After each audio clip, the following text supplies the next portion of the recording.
अभिभाषणावर या ठिकाणी समर्थन करण्याची संधी दिली।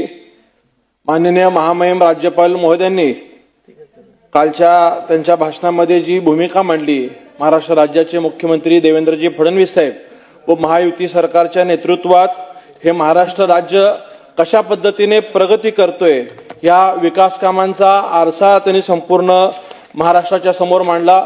मी सुद्धा या सगळ्या प्रगतीचा माझ्या सोलापूर शहराच्या बाबतीत एक साक्षीदार आहे। सोलापूर शहराच्या अनेक वर्षापासून रखडलेले असलेले अनेक प्रश्न मागच्या एक वर्षभरात जवळपास मार्गी लागलेले ते पूर्ण होताना आम्ही सर्वजण पाहतोय। सोलापूर शहराची विमानसेवा सुरू करणं असेल, मग ती विमानसेवा मुंबई इंदोर या ठिकाणी या सरकारच्या वतीने सुरू करण्यात आलेली आहे आणि मला खात्री आहे की येणाऱ्या काळात ही विमानसेवा तिरुपती, बेंगलोर, हैदराबाद या ठिकाणी सुद्धा सुरू होईल। अनेक वर्ष आम्हा सोलापूरकरांच्या अपेक्षित असलेले जे सोलापूरचं आयटी पार्क आहे त्याला सुद्धा या सरकारने मंजुरी दिली आणि फक्त मंजुरीच न देता तर त्याला त्या आयटी पार्कची जागा हस्तांतरित करण्याचं काम सुद्धा या सरकारच्या माध्यमातून झालेलं आहे। जो अनेक वर्ष सोलापूर शहराचा विकास रखडला होता तो खऱ्या अर्थाने आता कुठेतरी पूर्ण होताना आम्ही पाहतोय। सोलापूर शहराला रोज पाणी पुरवठा होण्यासाठी मुख्यमंत्री महोदयांनी समांतर जलवाहिनी मंजूर केली होती, त्याचंही काम सुद्धा या सरकारच्या माध्यमातून पूर्ण झालेलं आहे आणि सोलापूर शहराला रोज पाणी 365 दिवस 24 तास समतोल पाणी पुरवठा होण्यासाठी जी 892 कोटी रुपयाची योजना त्यांनी नव्याने मंजूर करून दिली, यासाठी मी या सरकारचं आभार मानतो। वास्तविकता या पाणी पुरवठ्याच्या योजनेला वर्ल्ड बँककडनं अर्थसहाय्य मिळणार आहे आणि त्यांनी 2047ची धोरण डोळ्यासमोर ठेवून काही सुधारणा सुचवल्या होत्या, त्याही सुधारणा या सरकारने स्वीकारलेल्या आहेत आणि मला खात्री आहे की येणाऱ्या काळात लवकरच लवकर सोलापूर शहराचं पाणी पुरवठ्याचं काम या ठिकाणी पूर्ण होईल। माझ्या मतदारसंघातील अक्कलकोट रोड MIDC येथील मूलभूत सुविधा म्हणजे जसे की रस्ते मागच्या 40 वर्षापासून त्या ठिकाणी होत नव्हते, अत्यंत दुरावस्था असलेल्या ह्या रस्त्याला या महाराष्ट्र सरकारने विशेषतः मुख्यमंत्री देवेंद्र फडणवीस साहेबांनी एकाच वेळी जवळपास 56 कोटी रुपयाची मंजुरी त्या ठिकाणी दिलेली आहे। लवकरच हे महाराष्ट्र सरकार त्या योजनेला अंतिम मंजुरी या ठिकाणी देईल, हाही मला विश्वास त्या ठिकाणी वाढतोय।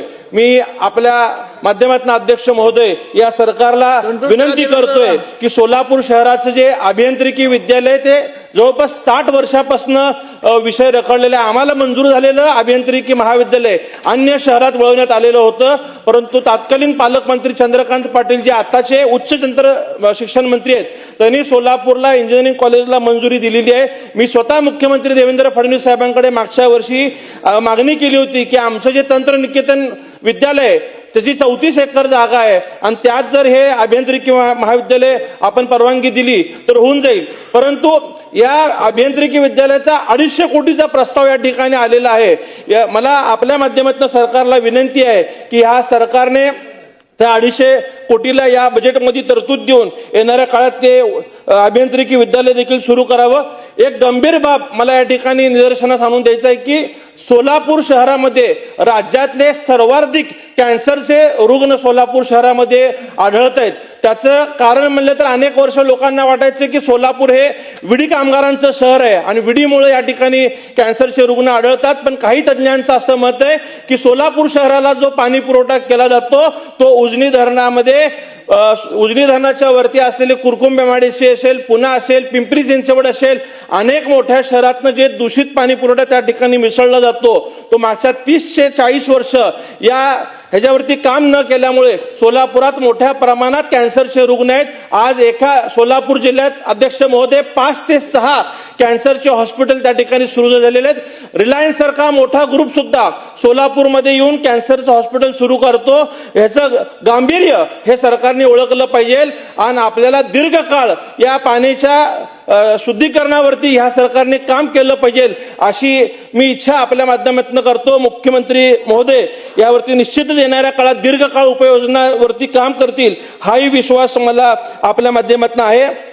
सोलापूर शहरातील जे छत्रपती संभाजी महाराजांचं तलाव आहे त्या तलावाचं विकसीकरण करणं गरजेचं आहे। जवळपास 50 कोटी रुपयाचा DPR अध्यक्ष महोदय तयार असून ती जर तलाव विकसित केलं तर धार्मिक पर्यटनासाठी सोलापूरात येणाऱ्या लोकांना एक चांगलं स्थळ त्या ठिकाणी उपलब्ध होऊ शकतो। आणि अध्यक्ष महोदय सोलापूर शहराला जे 2 उड्डाण पूल मागच्या 10 वर्षापासून मंजूर आहेत, केंद्रीय नितीन गडकरी साहेबांकडनं त्याचं भूमिपूजन सुद्धा झालेलं आहे. त्याचंही काम अद्यापपर्यंत सुरू झालेलं नाहीये. काही केंद्र सरकारच्या आणि राज्य सरकारच्या जागा अद्याप ताब्यात मिळाल्या नाहीत. मुख्यमंत्री देवेंद्र फडणवीस साहेबांनी लवकरच ह्याच्यावर एक बैठक घेऊन ह्या जागा हस्तांतरित करण्याचं जर नियोजन केलं तर हे काम लवकर सुरू होऊ शकतो, हे मला खात्री आहे. आणखीन एक अध्यक्ष महोदय, एक गंभीर प्रश्न सोलापूर शहराचा जो आहे तो म्हणजे B2चा आहे. मग सोलापूर शहरातील 13 कामगारांच्या चाळी असतील, मोरारजी पेठ असेल, सिव्हिल लाईन असेल, गुरुनानक नगर भागातील 21 सोसायटी असतील, ज्यात की एकता नगर, कर्णिक नगर, या सगळ्या सोसायटींवरती चुकीच्या पद्धतीचा B2 लागलेला आहे. तात्कालीन त्यावेळीच्या ब्रिटिश सरकार असलेल्या कलेक्टरांनी शहराचा विकास करताना त्या जमिनी त्या लोकांना विकल्या होता आणि मागच्या 60 ते 70 वर्षामध्ये कधी खरेदी विक्री सर संपवतो, कधी त्याची खरेदी विक्री थांबवली नव्हती. प्रत्येकाला बांधकाम परमिशन, वापर परमिशन सुद्धा मिळायचं, परंतु कालच्या महाविकास आघाडीच्या सरकारमध्ये येऊन याच्यावरती बंदी आणण्यात आली. त्यामुळे आज या लोकांना ना बांधकाम परवाना मिळतो ना खरेदी विक्री करता येते. आणि ज्या चाळी आहेत साहेब त्या 100 वर्ष जुन्या आहेत, त्या कधीही पडू शकतात आणि कुठली तरी जीवितहानी त्या ठिकाणी होऊ शकते. तर हे सरकार इतकं प्रभावीपणे काम करताना लोकांना घरं देतोय, कामगारांना घरं देतोय, तर फक्त आमच्या सोलापूर शहरातला B2 हा या सरकारने माफ करावा असं मी मुख्यमंत्री साहेबांकडे, महसूल मंत्री चंद्रशेखर बावनकुळे साहेबांकडे विनंती करतो, जेणेकरून आमच्या पुनर्विकासाचा प्रश्न या ठिकाणी मार्गी लागेल. अध्यक्ष महोदय, मी राज्याच्या दृष्टिकोनातनं एक अत्यंत महत्वपूर्ण भाग या सभागृहाच्या निदर्शनास आणून देऊ इच्छितो की या राज्याला स्वतंत्र विज्ञान व तंत्रज्ञान मंत्रालयाची आवश्यकता आहे. आजचा काळ हा ज्ञानाधारित अर्थव्यवस्थेचा भाग आहे.